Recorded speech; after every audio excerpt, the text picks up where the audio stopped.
ಮತಾಂತರನ ನಾವು ಒಪ್ಪೋದಿಲ್ಲ, ಮತ್ತೆ ಬೈಬಲಲ್ಲಿ ಎಲ್ಲೂ ಹೇಳಿಲ್ಲ. ಅದಾದ್ಮೇಲೆ ನನ್ನ ಹೆಸರು ವೈಸಳ.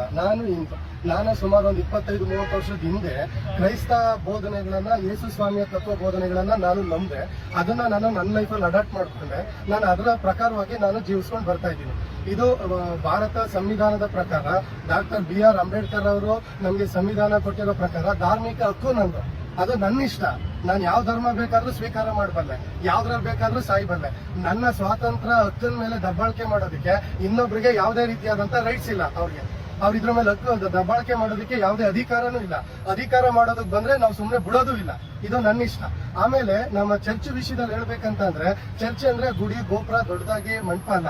ಒಂದು 15-20 ಜನ ಸೇರಿ ಬರುವಂತ ಒಂದು ಪ್ರಾರ್ಥನೆನ ಇಲ್ಲೇನ್ ಮಾಡ್ತಾರೆ, ಚರ್ಚು ಅಂತ ಕರೀತಾರೆ. ಇಲ್ಲಿ ಒಬ್ರು ನಮ್ಮ ತರನೇ ತುಂಬಾ ಜನ ನಮ್ಮ ಶ್ರೀರಂಗಪಟ್ಟಣ, ಪಾಂಡವಪುರ ಪ್ರಾಂತ್ಯದಲ್ಲಿ, ಮಂಡ್ಯದಲ್ಲಿ ನಂಬ್ಕೊಂಡಿರೋರು ಅವರವರ ಒಂದು ಸಮಾಧಾನಕ್ಕೋಸ್ಕರವಾಗಿ ಅವರವರ ಮನೆಗಳಲ್ಲಿ, ಸ್ವಂತ ಸ್ಥಳಗಳಲ್ಲಿ ಅಥವಾ ಅವರ ಒಂದು ಬಾಡಿಗೆ ಮನೆಗಳಲ್ಲಿ ಏನ್ ಮಾಡ್ತಾರೆ, ಈ ರೀತಿಯಾಗಿ ಒಂದು ಪ್ರಾರ್ಥನೆ ಮಾಡ್ತಾರೆ.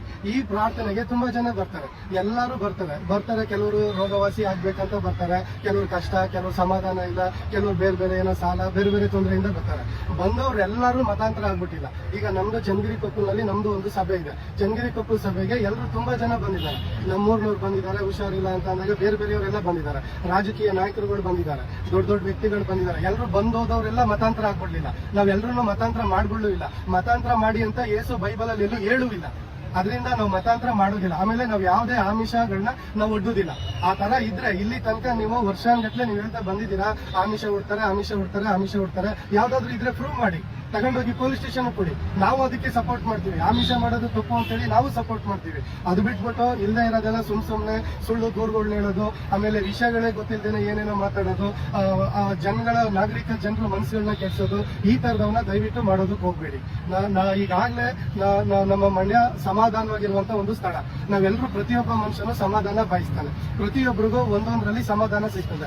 ಅವ್ರವ್ರ ಇರೋಕೆ ಸಮಾಧಾನ ಪಡ್ತಾರೆ. ಒಂದ್ ಸ್ವಲ್ಪ ದಿವಸ ಕ್ರಿಶ್ಚಿಯನ್ ಅಲ್ಲಿ ಇರ್ತಾರೆ, ಅದಾದ್ಮೇಲೆ ಬೇಡ ಅಂತ ಹೇಳಿ ತಿರುಗಿ ಹಿಂದೂಗೆ ಹೋಗ್ತಾರೆ, ಮುಸ್ಲಿಮ್ಗೆ ಹೋಗ್ತಾರೆ. ಅವ್ರವ್ರ ಇಷ್ಟ. ಅದು ಅವ್ರು ಯಾತಕ್ ಬೇಕಾದ್ರೂ ಹೋಗ್ಬೋದು, ಯಾತಕ್ ಬೇಕಾದ್ರೂ ಬರ್ಬೋದು.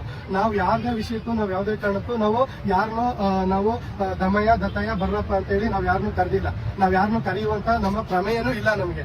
ಆಮೇಲೆ ನಮ್ಗೆ ಎಲ್ಲಿಂದನೋ ದುಡ್ಡು ಬರ್ತದೆ, 3 ಕೋಟಿ ಬರ್ತದೆ, 4 ಕೋಟಿ ಬರ್ತದೆ ಅನ್ನೋದಾಗಿದ್ರೆ ನಾವು ಗದೆ ಕೆಲಸ ಮಾಡ್ಕೊಂಡು ಈ ಪ್ರಾರ್ಥನೆ ಮಾಡ್ಬೇಕಾದಂತ ಅವಶ್ಯಕತೆ ಇರಲಿಲ್ಲ. ನಾವು ಐಷಾರಾಮಿ ಜೀವನ ಮಾಡ್ಬೋದಾಗಿತ್ತು. ಆ ರೀತಿ ಮಾಡೋದಾಗಿದ್ರೆ ನಾವು ಕೋಳಿ ಫಾರಂ ಇಟ್ಕೊಂಡು ಗದೆ ಕೆಲಸ ಮಾಡ್ಕೊಂಡು ನಮ್ಗೊಂದು ಒಳ್ಳೆ ರೀತಿಯಲ್ಲಿ ಜೀವನ ಮಾಡೋದಕ್ಕೆ ನಾವು ಬಯಸ್ತಾ ಇದ್ದೀವಿ. ಆಮೇಲೆ ಯಾರೆಲ್ಲ ಹಿಂಗೆ ಚರ್ಚ್ ಹೋಗಿದಾರೋ ಅವರೆಲ್ಲ ಬೇಕಾದ್ರೆ ನೀವು ಪರೀಕ್ಷೆ ಮಾಡಿ ನೋಡಿ. ಇಡೀ ನಮ್ಮ ಇದ್ರಲ್ಲಿ ಸ್ಟೇಟ್ ಅಲ್ಲಿ, ಇಂಡಿಯಾದಲ್ಲಿ ಯಾರು ಸಮಾಜಘಾತಕ ಚಟುವಟಿಕೆಗಳಲ್ಲಿ ಭಾಗವಹಿಸಿಲ್ಲ, ಒಳ್ಳೆಯವರಾಗ್ತಾ ಇದ್ದಾರೆ, ಬದಲಾಗ್ತಾ ಇದ್ದಾರೆ. ಒಂದು ಬೀಡಿ ಸೇಯೋದನ್ನ ಬಿಡ್ತಾ ಇದ್ದಾರೆ, ಕುಡಿಯೋದನ್ನ ಬಿಡ್ತಾ ಇದ್ದಾರೆ, ಒಳ್ಳೆತನದಲ್ಲಿ ಜೀವಿಸೋದಕ್ಕೆ ಪ್ರಯಾಸ ಪಡ್ತಾ ಇದ್ದಾರೆ. ಮತ್ತೆ ಈ ಭಾನುವಾರಗಳಲ್ಲಿ ಏನು ನಾವು ಹೋಗ್ತೀವೋ ಅಲ್ಲಿ ಯಾರನ್ನು ಮತಾಂತರ ಆಗಿ ಅಂತ ನಾವ್ ಹೇಳ್ತಾ ಇಲ್ಲ. ಕುಂಕುಮ ತೆಗಿರಿ, ಅಣಬಟ್ ತೆಗಿರಿ, ಮತ್ತೆ ಕಾಲ್ ಚೈನ್ ತೆಗಿರಿ, ಕಾಲ್ ಉಂಗ್ರ ತೆಗಿರಿ ಅಂತ ನಾವ್ ಯಾರಿಗೂ ಹೇಳಲ್ಲ. ಯೇಸು ಏನ್ ಹೇಳಿದಾರೋ ಅದನ್ನ ನಾವು ಬೋಧನೆ ಮಾಡ್ತೀವಿ ಅಷ್ಟೇ. ನಾವು ಅದನ್ನ ನಡ ತೋರ್ಕೊಂಡಿದೀವಿ, ಅದನ್ನ ನಾವು ಇನ್ನೊಬ್ರಿಗೆ ಹೇಳ್ತೀವಿ. ಯೇಸು ಈ ತರ ಹೇಳಿದ್ದಾರೆ, ಇದರಿಂದ ಒಳ್ಳೆತನದಲ್ಲಿ ಇರ್ಬೇಕು, ಒಳ್ಳೆ ಜೀವನ ಮಾಡ್ಬೇಕು ಅಂತ ಹೇಳ್ತೀವಿ. ಯಾಕೆ ಅಂತಂದ್ರೆ ಮನುಷ್ಯ ಜೀವನ ಬಹಳ ಅಪರೂಪವಾದಂತ ಒಂದು ಜನ್ಮ ಇದು. ಈ ಜೀವನದಲ್ಲಿ ಇರೋದು ಒಂದು 60 ವರ್ಷ 80 ವರ್ಷ. ಯಾರನ್ನು ಸಾವಿರಗಟ್ಟಲೆ ಯಾರನ್ನು ವರ್ಷ ಜೀವನ ಮಾಡಲ್ಲ. ಇರೋದು 60 ವರ್ಷ 70 ವರ್ಷ 80 ವರ್ಷ. ಅದ್ರಲ್ಲಿ ಒಳ್ಳೆಯವರಾಗಿ ಒಳ್ಳೆತನದಲ್ಲಿ ಜೀವಿಸೋದಕ್ಕೆ ನಾವು ಪ್ರಯಾಸ ಪಡ್ತಾ ಇದ್ದೀವಿ. ಮತ್ತೆ ಸಮಾಜಕ್ಕೆ ವಿರುದ್ಧವಾಗಿ, ಸಮಾಜಕ್ಕೆ ಕಂಟಕವಾಗಿ ನಾವು ಜೀವಿಸೋದಕ್ಕೆ ಇಷ್ಟಪಡಲ್ಲ. 4 ಜನರ ಮಧ್ಯದಲ್ಲಿ